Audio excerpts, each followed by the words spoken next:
here's the rest of the scripture, because there's always more. Oh, yeah. The power of death and life is in the tongue, and thank you so much for getting the order right. Yeah. Yeah, death came first, actually. I know. The order's important. And the Yes. rest of it, it says, he who loves it shall eat of its fruit. Yes, it does. Yep. It doesn't say you shall eat of the fruit of life. Mm-hmm. It says, he who loves the power of death or life shall eat of its fruit. You have the choice. So if you speak death, if you speak a diagnosis, if you speak all these things over you, if you say, I'm dying of cancer, I'm dying of this, or I'm dying of MS, that's a diagnosis. Mm-hmm. I want to simplify things. Yeah. Because regardless of your diagnosis, you said, I don't need to know what your diagnosis is in the regenerative realm, because your problem isn't a diagnosis. That's a human-made definition, Anthony. Your body doesn't know what that is. That's right. Your problem is cellular degeneration.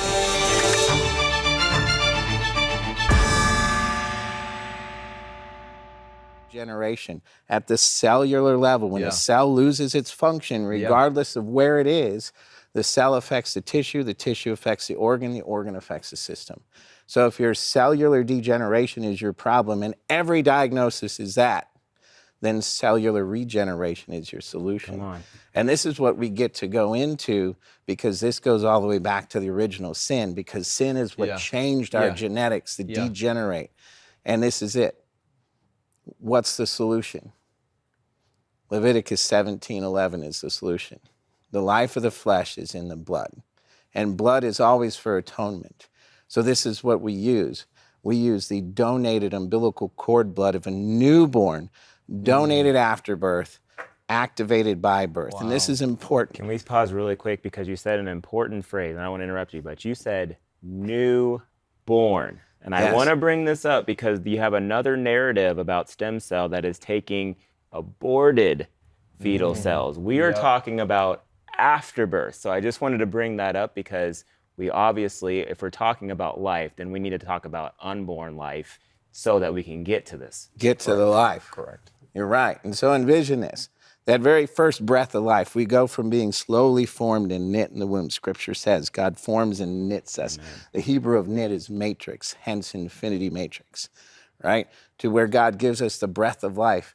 And Pastor Hank is the one that gave me, I used to think it was this way. No. Right. It's from within. It goes boom.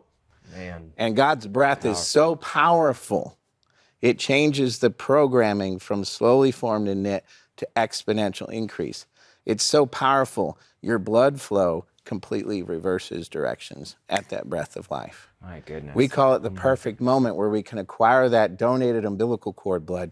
That you remember, we could save that for your children. Yeah, yeah. And we clamp it, don't cut it.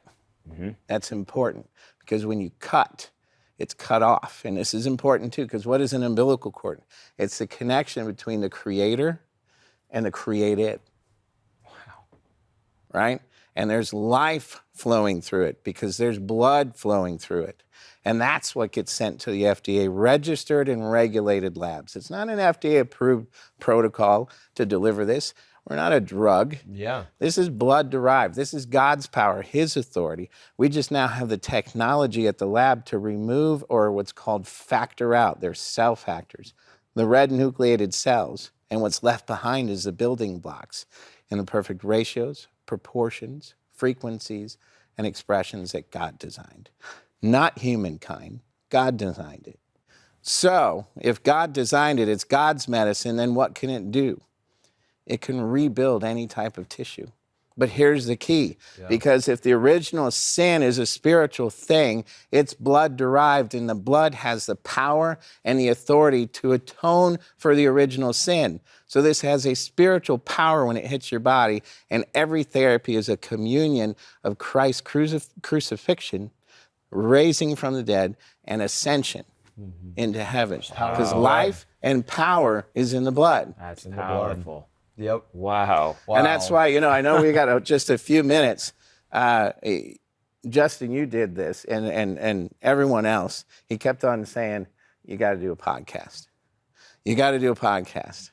So we've got a new podcast coming up, Anthony. I think you'll like it, because, the world is a little bit afraid of artificial intelligence, right? Do you agree? We would agree, definitely. Right? So if the power that created you can heal you, It's encoded in your DNA. Our new podcast is going to be called The Real AI, not artificial intelligence, actual intelligence. Come on. So think about that. That's your litmus test. Number one, from a regenerative product, if it's not blood-derived, it might be regenerative, but it doesn't have life because Scripture is very clear, right? And number two, if it's not from God's design, it's not actual intelligence, it's artificial intelligence. Think about that. We know that's probably coming in the vaccine. But look, even medicine is artificial intelligence. Not bad, there's good use of artificial intelligence, but healing, recovery, restoration, and rebirth comes from actual intelligence, and that's God. Amen. Right? God is light, we're created in his image, and so we're doing the podcast as well, and people can call us and have consultations and just find out how their life can be transformed or just maintain health.